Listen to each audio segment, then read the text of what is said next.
Thank you for having me here. As Aditya said, we met for the first time a couple days ago. I was actually, drawn to speak today.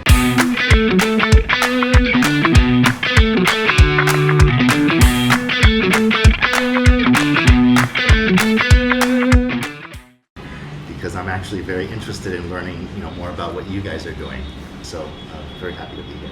So I'm actually very impressed that all of you, I understand, are still, or many of you are still in school, and you've actually taken the initiative to start a project and launch a product or service. And I think that's really commendable. When I was in college, I would say, through the first 3 years of my academic career, I was really just going through the motions, just attending class just to pass, and really didn't know what I wanted to do. But I think around midpoint through college, I realized I wanted to pursue a career in business, and so I finished with a degree in business administration and with emphases in accounting and finance at Berkeley. And I ended up joining a company called Arthur Andersen.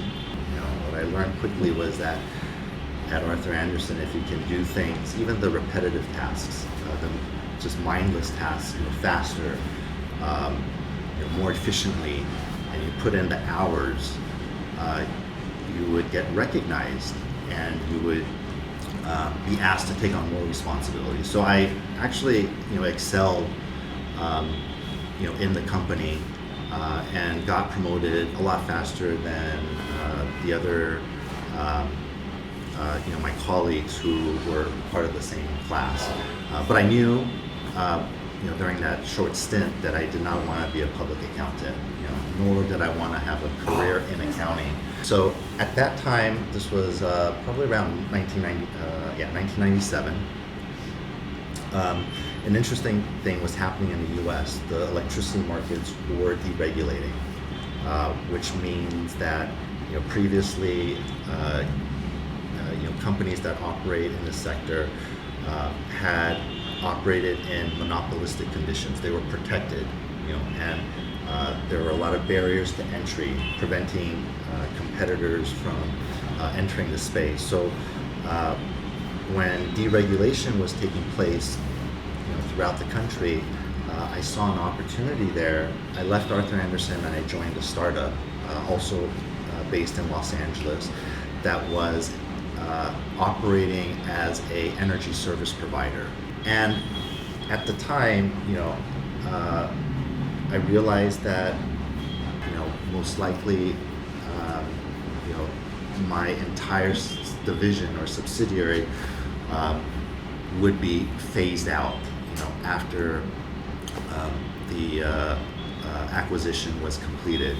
So, realizing that, following this acquisition, or my entire division would be pretty much eliminated, I, along with a few other colleagues, decided to actually spin out that company, from the group.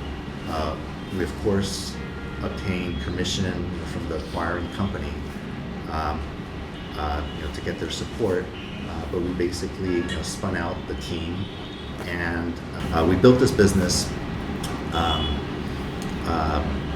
grew it, and within a couple years, we attracted the attention of a large corporate buyer.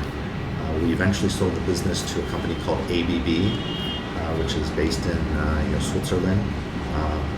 One of the large energy equipment suppliers to the world, much like GE, and basically helped the company integrate our business into theirs. So I spent a couple years in Switzerland at that time, helping the company absorb our business.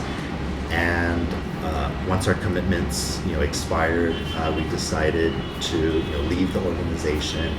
And now, equipped with a little bit of capital, we wanted to continue to do what we were doing, basically invest, build and operate, companies. So that kind of started our private equity operation.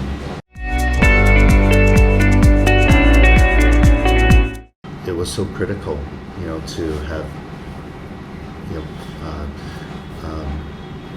gotten involved in those internships. I don't think I would have gotten a job had I not, taken the initiative to, become an intern at these companies. It's very important to, try to broaden your experiences, before you graduate. And that's why I think that, this fellowship, this program, is really special, and you guys aren't forced to do this. You guys have voluntarily,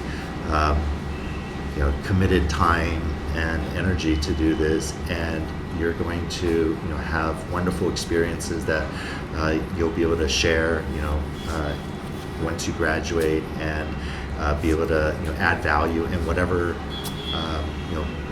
commercial pursuit you decide to choose. In the U.S., the normal path is to work a few years after your undergraduate studies and then pursue a master's, in business administration. At some point, I decided that I did not want to follow that conventional, path of going to pursue my MBA, mainly because I was getting such good work experience, and I saw a huge opportunity cost, leaving the workforce for a couple of years and rejoining. And fortunately, it worked out for me. So I think everyone will have a different path, and for me, it felt right to just continue to build on my career.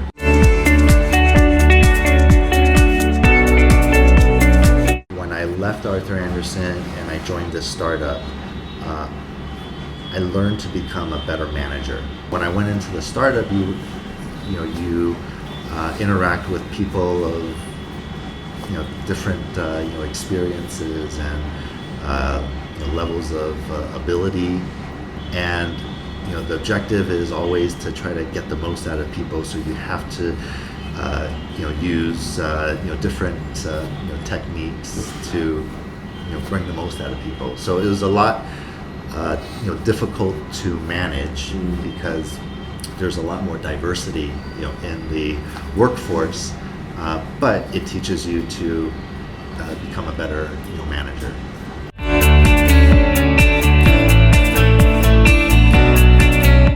I was 27 when I spun out this business, and like I said, it was very daunting because you went from having a regular paycheck to actually not knowing where that paycheck was going to come. But at that age, though, the risks are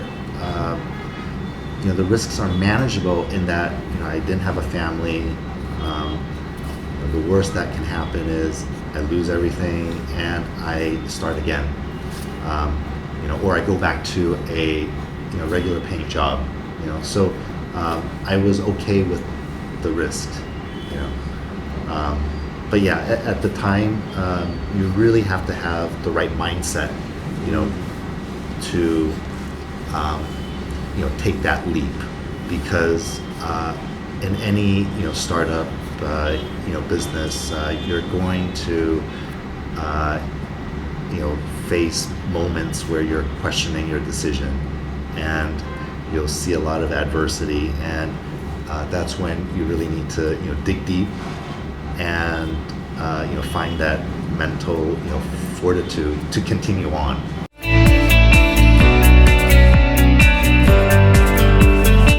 Questions that you would ask is, have you assessed the market correctly? Is there a market for your products? How big is the market?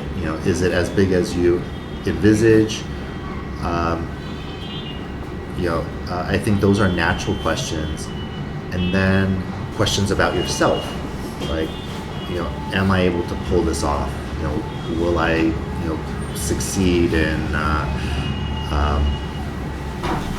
managing the cash flow? Will I be able to convince this customer? And it's the self-doubt that you need to overcome. The questions about the business, the industry, that's natural, because you should always continually challenge your assumptions. You should continually get different feedback loops to reinforce or reject your original ideas. It's the self-doubt that's not healthy, that you have to overcome.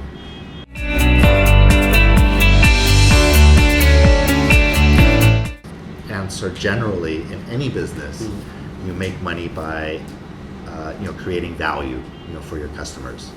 In any of the businesses, price performance. We're always looking at benchmarking ourselves against competitors and looking at whether we provide better price for the same or similar product or service, or same price for a better product or service. So I think that's just a very fundamental principle in business.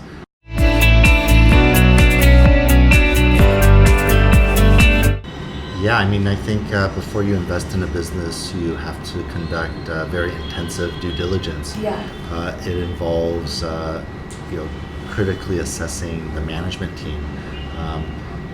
In any business, you're really you're betting on the jockey, as well as the horse. So you want to make sure that the management team or the drivers in that business are first ethical, and that they're like-minded, and then you want to also ascertain that they have the competencies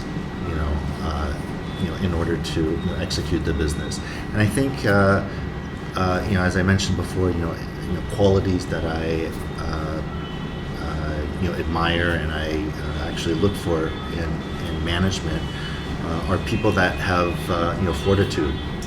You've got to be able to assess whether they will be able to endure pain and adversity in that process.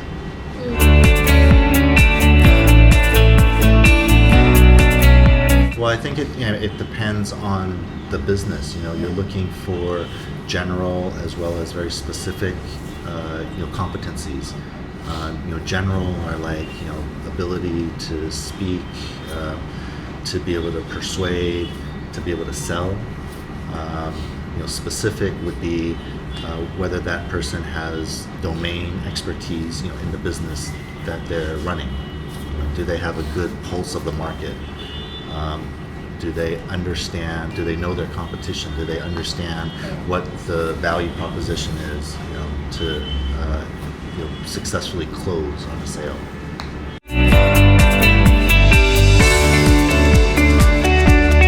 Yeah, absolutely.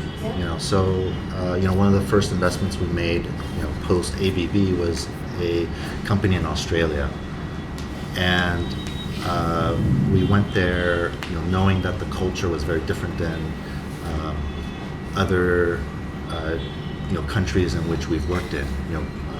People in Australia are actually very laid back. They have very strong appreciation of work-life balance, and sometimes they don't work beyond 5 or 6. So that was a concern, but I think with corporate culture you can also change by leading with example. If you go into a business and you're there, putting in the hours, you'll be able to see, or people will respond to that, and slowly you can actually change culture and instill the values that are important to you. So yeah, culture is important, but I think in any organization it can be changed. What would worry me though, investing in a business, is identifying a culture of unethical behavior. That's often difficult to change. If people have just a predisposition to do things not in a right way, that's the type kind of company you want to avoid.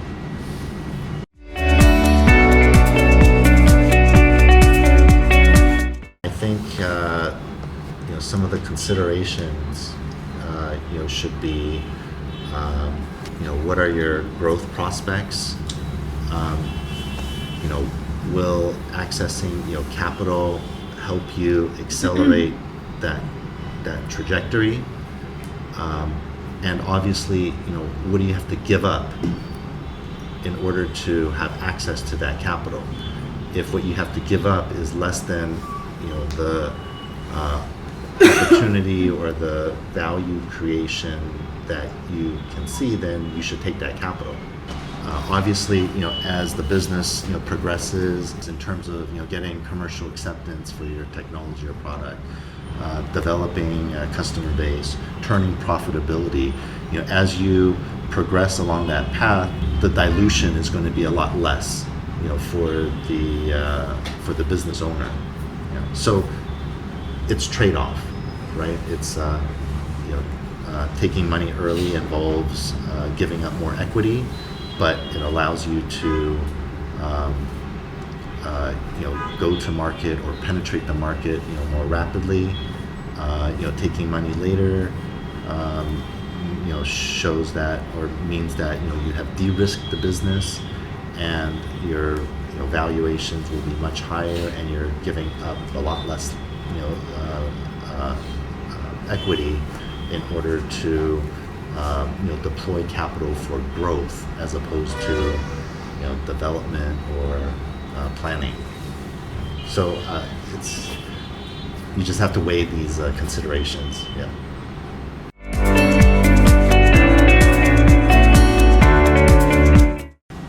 So we actually, when we're doing due diligence on a company, we actually do a simple exercise where we map out the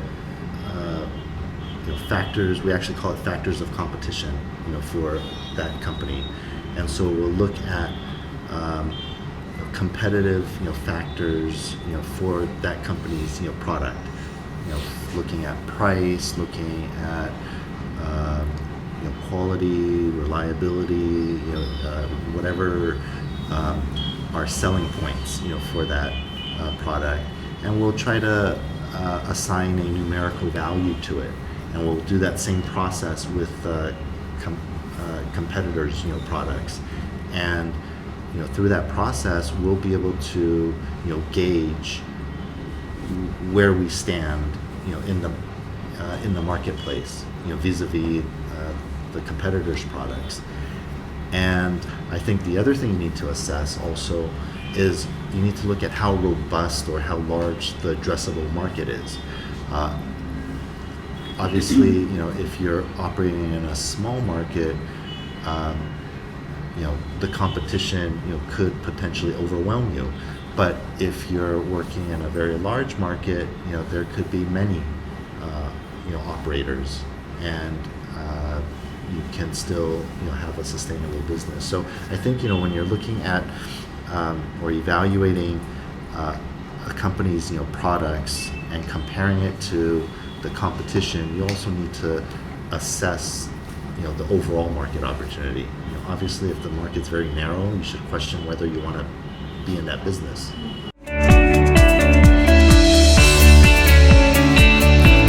The last several years in Myanmar,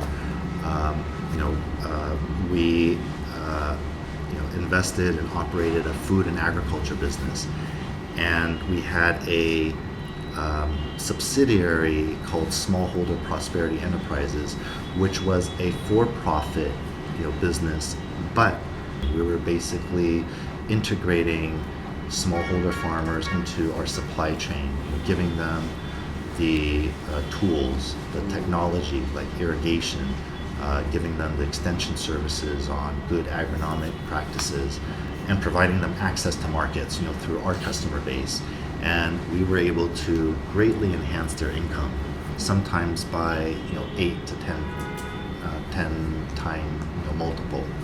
We actually got a lot of grant funding from NGOs because they saw this for-profit model as a more sustainable way to affect social change. And they're realizing that profit is, or for-profit is not necessarily a bad thing. Profit is what creates incentive, and it's what creates a sustainable operation. So I encourage you to find a model that can generate profits for your project.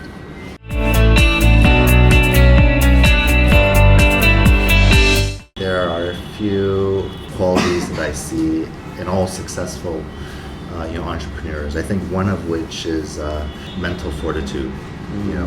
Being able to overcome adversity, being able to minimize the self-doubt that will naturally occur when you're involved in any business. You're going to have it's not all smooth sailing, because if you're not emotionally and mentally stable, you're not going to be able to problem solve. And in all the businesses that I've been involved in, what you think you're going to do ends up evolving. The business plan that you had set forth will inevitably change, and you need to be able to adapt. So I think the other quality is being able to adapt, not being so fixed on any single business model. As you conduct your business, you're going to get different market responses. You're going to get different feedback loops, and it's important to be able to adapt to those changes and to alter the direction of where your business goes. Because if you don't, then I think that a lot of times when people don't listen to market feedback, that's when you miss an opportunity. Right. And then I would say one other thing is probably effort. I think there are a lot of smart people in this world, but I think those who actually create something are those who are able to execute, who are able to transform ideas or concepts into actual businesses, and that requires effort. You just have to put in the work. It doesn't matter how smart you are. At the end of the day, you've got to put in the effort. So another reason why I'm just really impressed with this group of people. You guys have voluntarily taken time out of your studies in order to pursue this project, and I think it's wonderful. I'm inspired. Yeah.